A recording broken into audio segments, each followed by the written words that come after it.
Isa, dalawa, tatlo. Mga kulugong sumulpot na parang kabuti. Sa sobrang dami nga, para na raw mga cauliflower na nagsusulputan sa iba't ibang bahagi ng katawan. Kaya mga kapuso, ano ang gagawin mo kapag tinubuan ka ng kulugo? Sa doktor, papatingin ko. Pinasok ko lang po ng sigarilyo. Sakali naman po magkakulugo ako, sigurado po ako na pagpapacheck up ako. Mas maganda na magpacheck up. O kadalasan na ginagawa, yung parang tinatalian na siya ng mahigpit, yun talagang higpitan mo, natatanggal na lang ka bigla. Pero Dok, saan nga ba nagsisimula ang pagtubo ng kulugo? Ang warts or kulugo ay nakukuha sa human papillomavirus or HPV. Ito ay very common na tumutubo sa mga exposed areas tulad ng kamay at paa. Ang mga warts na ganito ay nakukuha through skin-to-skin transmission. So, maaari natin makuha ito pag tayo ay humihiram ng mga gloves, guantes, or mga sapatos na ginamit ng isang tao na infected ng virus na ito. Hassle nga raw magkakulugo, lalo pat paniwala ng iba, ang mga kulugo nanganganak. Dok, totoo ba? Ang kulugo po ay caused by virus. Kadalasan ito ay nag-uumpisa na maliit lamang na butlig na dahan-dahan lumalaki or dumadami. Ang karakteristik ng kulugo, meron siyang verrucous surface na pag lumaki pa, nagmumukhang parang cauliflower.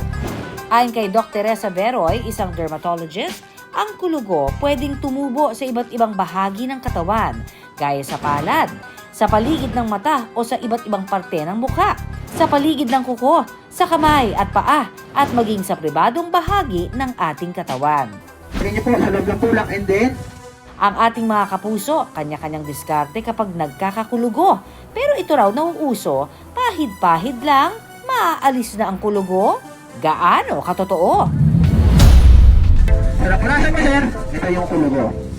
Sa video ito, makikitang gamit ang bulak, may ipinahid na solution sa kulugo.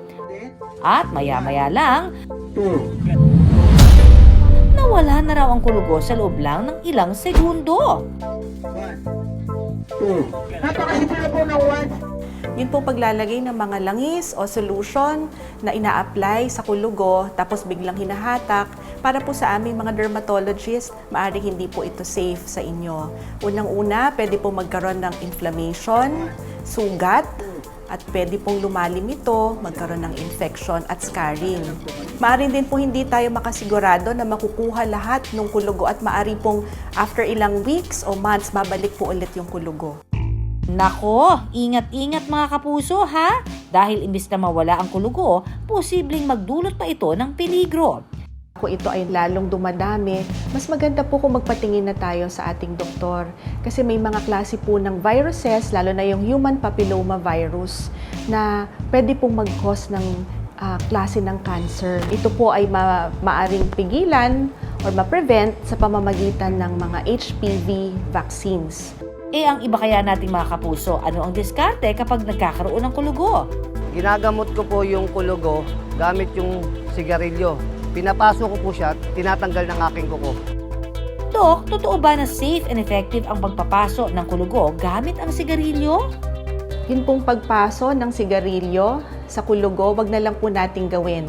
Kasi pwede po itong magbigay ng malalim na inflamasyon sa balat, magkakaroon ka pa ng scar, magkakaroon ka pa ng bacterial infection, at hindi rin po tayo sigurado na magiging successful yung ganitong paraan, kaya wag na lang po nating gawin. Ang iba naman, blade ang gamit pangtanggal ng kulugo. Dok, safe ba to? Hinihiwa ko lang ng blade yung kulugo ko, yun lang, nawawala lang din. Tapos napairan yung dugo para hindi kumalat kasi pag kumalat yun, tutubo ulit. Hindi po ito safe. Wag na wag po nating gagawin ito. Dahil ang unang-una, yung mga ginagamit natin na instrumento, baka madumi, hindi sterile, magkaroon pa tayo ng tetanus. Pangalawa po, walang tulong po ito na maibibigay sa pagtanggal ng virus doon sa balat. Baka po magkaroon pa tayo ng ibang klaseng mga sakit, infection sa gantong paraan. So, wag na lang po natin gagawin. May iba rin gumagamit ng nail cutter. Naku po, ligtas ba kaya yan? Ginagamot ko yung kulugo ko sa pamamagitan ng nail cutter.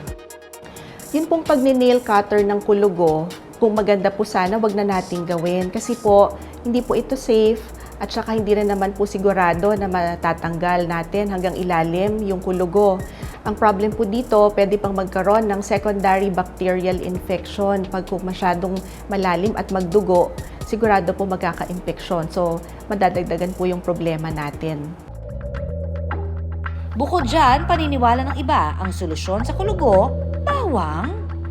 Ang paggamit po ng bawang para sa kulugo, wala po tayong mga clinical trials or patunay na ito po talaga ay nakakatulong para matanggal ang kulugo. Ang isang problema po sa paggamit ng bawang, maaari lang ma-irritate po yung balat natin, mamula, mamaga, at magkaroon po ng severe inflammatory reaction mula sa bawang. So, hindi rin po natin ito isasuggest. Paano naman ang pagtatali ng sinulid, Dok? Effective ba ito?